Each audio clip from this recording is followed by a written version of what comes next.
Com tanta água, é quase impossível aceitar a ideia de que esse recurso possa ser escasso aqui no Amazonas. Daí a dificuldade de conscientizar quem vive na região norte do país. Quem está em Manaus está imerso, né? Com dois rios enormes, então essa sensação diminui. Essa sensação aumenta quando o rio abaixa, que todo mundo vê que aquilo pode acabar. E a água, deixando claro, ela não acaba, porque ela continua no planeta, né?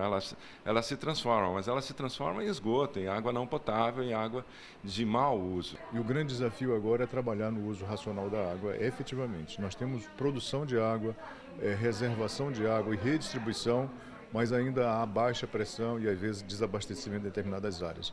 E isso provocado pelo excesso de consumo, aquele consumo não sustentável, que é lavar pátio, lavar rua, ter uma forma de utilização da água, infraestrutura nas residências muito fragilizadas, provocando aí um desgaste na relação comercial com o nosso cliente e também um desgaste de serviço, porque às vezes o serviço não chega, a água não chega nas residências.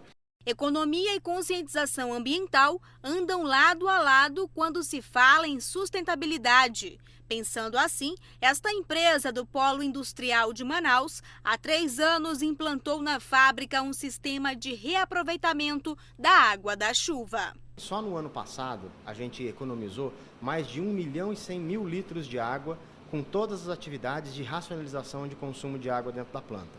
Então é um consumo.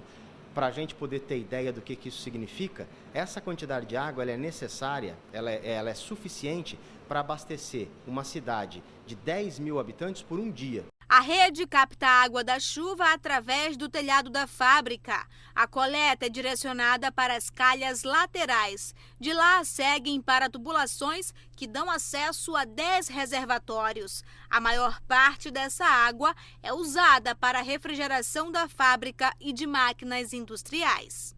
Onde a gente armazena toda a água ali e a gente fica retroalimentando o consumo de água da unidade fabril.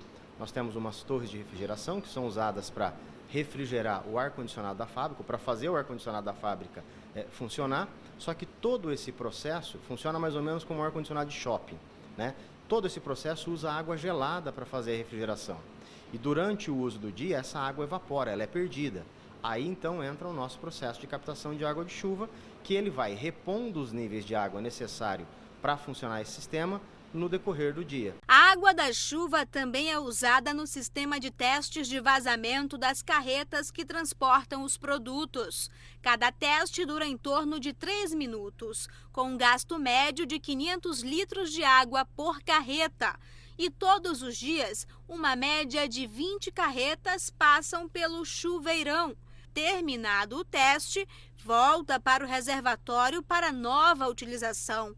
A perda é apenas com a evaporação com o calor, uma média de 20%. Com o tempo, os funcionários entenderam o motivo para economizar água e novas ideias começaram a surgir, como a torneira inteligente implantada no ano passado. Ela tem um aerador e temporizador. Os 4 litros gastos em 1 minuto caíram para meio litro de água.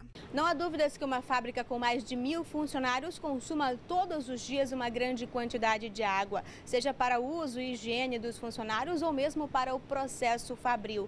No entanto, aqui no Amazonas, em alguns períodos do ano, a quantidade de chuva também é intensa. Em alguns casos, chega a chover em um único dia aqui na capital, a quantidade de chuva esperada para o mês inteiro. Daí a importância de tubulações como essas, espalhadas ao longo de toda a fábrica. Isso porque depois que os reservatórios ficam cheios com a água da chuva, todo o excedente desce por essas tubulações e vai direto para o igarapé, localizado dentro do terreno da fábrica, uma espécie de riacho. Daí, a água da natureza volta para a própria natureza.